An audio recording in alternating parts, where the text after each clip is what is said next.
Shalom! Começando este dia com Deus. Porque Deus é bom e a sua misericórdia dura para sempre. Amém. Glória a Deus. Hoje é terça-feira, 25 de agosto de 2026. Que o Senhor nosso Deus derrame as bênçãos dos céus sobre a vida de vocês e sobre a minha vida também. Amém? Quero desejar a vocês a paz do Senhor Jesus em vossos corações e no meu coração também. Que nós possamos receber a presença do Pai, do Filho e do Espírito Santo em nossos corações, que o nosso dia seja um dia de vitória, de vitórias, né? Amém? E que nós possamos dizer assim: Cristo Jesus morreu por mim e agora eu vivo por ele. Amém? Vamos para a Bíblia então? A voz é minha, mas a palavra, ela é de Deus eternamente. Amém? Livro de Lucas, capítulo 13, do versículo 10 ao versículo 17. Acompanhe comigo esta mensagem que Deus tocou no meu coração para que eu pudesse compartilhar com vocês. Amém? Então vamos lá. Lucas, capítulo 13, versículo 10. Jesus estava ensinando numa das sinagogas no dia de sábado. Jesus mantinha o costume de frequentar e ensinar no lugar de adoração dos judeus, a sinagoga, né? E esse dia era sábado. E lembrando a todos que Jesus também era judeu. Jesus foi criado em Nazaré, mas ele nasceu em Belém, da Judéia. Portanto, Jesus também era judeu, certo?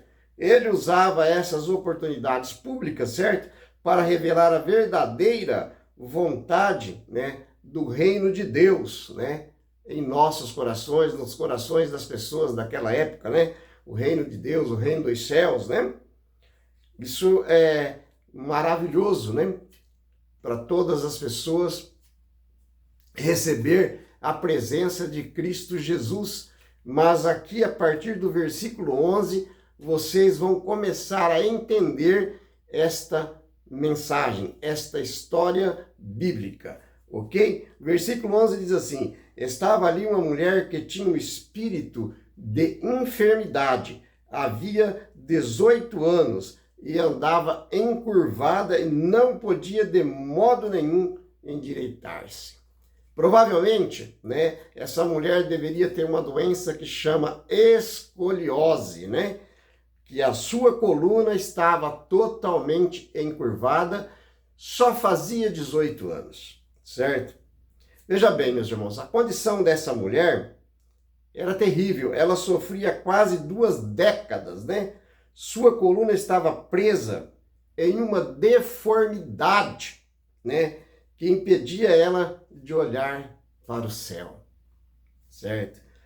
A causa de tudo isso era uma causa espiritual, como a gente leu aqui no versículo 11, né? O texto indica que a raiz daquela limitação, né, física e específica, né, tinha uma origem espiritual, né? Então era de origem espiritual, mostrando o sofrimento humano sobre opressão. Mas o mais interessante disso tudo, que Jesus que vai ao encontro dessa mulher, certo? Então foi um encontro maravilhoso. Você já encontrou Jesus na sua vida? Se você não encontrou, encontre Jesus na sua vida ou deixe que ele te encontre. Como assim, você vai me dizer? É deixar que Cristo Jesus tome posse do seu coração. É você renunciar tudo que tira Deus em primeiro lugar da sua vida. Este é o grande encontro. Mas vamos ver aqui o versículo 12 que diz assim: e vendo-a, Jesus chamou a si e disse-lhe: mulher, está livre da tua enfermidade. Há 18 anos encurvada, não conseguia olhar para o céu, certo? Mas Jesus, vendo essa mulher, seu coração moveu de misericórdia por ela, né? Veja bem, a mulher ela não pediu a cura, ela nem sabia quem era Jesus, talvez, né? Jesus a enxergou na multidão, demonstrando a sua compaixão e atenção para aquelas pessoas esquecidas, certo? Você já se sentiu esquecido? Eu já, certo? Muitas vezes a humanidade nos esquece, as pessoas nos esquecem, certo? Faz de conta até que nós não existimos, mas para Deus não. Para Deus nós somos especiais, certo? Veja bem, a palavra da autoridade, né, de Jesus, ele declara a libertação antes mesmo dele tocar nesta mulher, né? A palavra de Jesus quebra o ciclo de 18 anos de sofrimento, assim, imediato, instantaneamente. Jesus disse, você está curada, certo? Versículo 13, né? Impôs as mãos sobre ela e logo endireitou, né? E ela, o que ela fazia? Ela glorificava a Deus. Sua coluna era totalmente torta, encurvada, né? Andava de cabisbaixo, não conseguia olhar para cima, mas Jesus vai e coloca a mão nela e aquele milagre acontece ali imediatamente. A sua coluna volta ao normal, né? Jesus usa as mãos para transmitir, certo? O acolhimento e o poder transformador, certo? O milagre ali, então, foi instantâneo, meus irmãos, certo? E visível. Todas as pessoas viram o milagre que Deus operou na vida daquela mulher. A primeira atitude da mulher, né, ao conseguir olhar para cima, olhar para o céu, foi o quê? Glorificar a Deus, né? Impôs a mão sobre ela e endireitou. E ela glorificava a Deus por aquele milagre que Jesus acabara de fazer na sua vida. Eita glória, né? Vamos para o versículo 14. E respondendo o chefe da sinagoga, indignado, porque Jesus curava no sábado, né? E disse à multidão, 6 dias há em que deve-se trabalhar. Vinde, pois, nesses dias para ser de curados, e não, né? Não poderia ser outro dia, mas teve que ser no dia de sábado. A palavra de Deus diz que Jesus é o Senhor do sábado. Então Jesus cura, ele faz milagre em todos os dias da semana, certo? Mas para os judeus, o sábado era um sábado sagrado e continua, e verdadeiramente o sábado é sagrado. Só que na maneira que os judeus guardavam o sábado, estava totalmente errado. Porque Jesus não estava trabalhando. Jesus estava pregando o evangelho. Jesus estava curando, libertando. Mas vocês vão entender até o final desta mensagem, certo? A cegueira do legalismo, certo? Daqueles fariseus, certo? Veja bem, o líder religioso ficou com raiva por ver uma regra tradicional ser quebrada. Então eles tratavam o sábado como uma regra tradicional e não como um dia deleitoso, um dia especial, porque o sábado, meus irmãos, ele é o memorial da criação, certo? Lá no Gênesis, Jesus criou o sábado, né? A palavra fala que em 6 dias ele fez tudo, o mundo, tudo, todas as coisas, e no 7º dia ele descansou e abençoou o 7º dia. Nós não estamos pregando hoje totalmente sobre o sábado, certo? Nós estamos levantando a questão aqui que os fariseus levantou, porque Jesus curara no sábado, mas Jesus vai dar uma boa resposta e vocês vão entender, certo? Veja bem, a covardia, né? Primeiro vamos falar da cegueira e do legalismo, né? O líder religioso ficou com raiva por ver uma regra tradicional sendo quebrada, ignorando completamente a alegria e o milagre e o fim da dor daquela mulher, certo? a covardia. Ele não fala diretamente com Jesus, ele não fala diretamente com Jesus, ele não procura Jesus. Ele repreende a multidão tentando colocar o povo contra Jesus, tentando jogar o povo, a multidão contra Jesus, através de um cumprimento frio da lei sobre o trabalho no sábado. Veja bem, meus irmãos, o sábado foi instituído na criação, certo? Então, o sábado, ele é o memorial da criação. E Jesus quer o quê? Ele quer amor, certo? Ele quer solidariedade com as pessoas. Jesus não pede para nós fazermos holocausto. O dia de sábado é um dia especial porque nos lembra da criação do mundo. E o sábado também está lá na tábua dos 10 mandamentos. Então, o sábado é um dos 10 mandamentos da lei de Deus. Mas o sábado ele tem que ser visto como um dia de descanso, como um dia de amor, como um dia de fraternidade, como um dia que nós possamos, né? Aliás, não é só no sábado não, meus irmãos. Todos os dias a gente tem que ser solidário com as pessoas, todo dia a gente tem que demonstrar o nosso amor, certo? Para com os nossos semelhantes. Mas o sábado ele é um dia especial porque ele lembra do nosso Criador. Amém? Então tá bem. Aí no verso 15, né?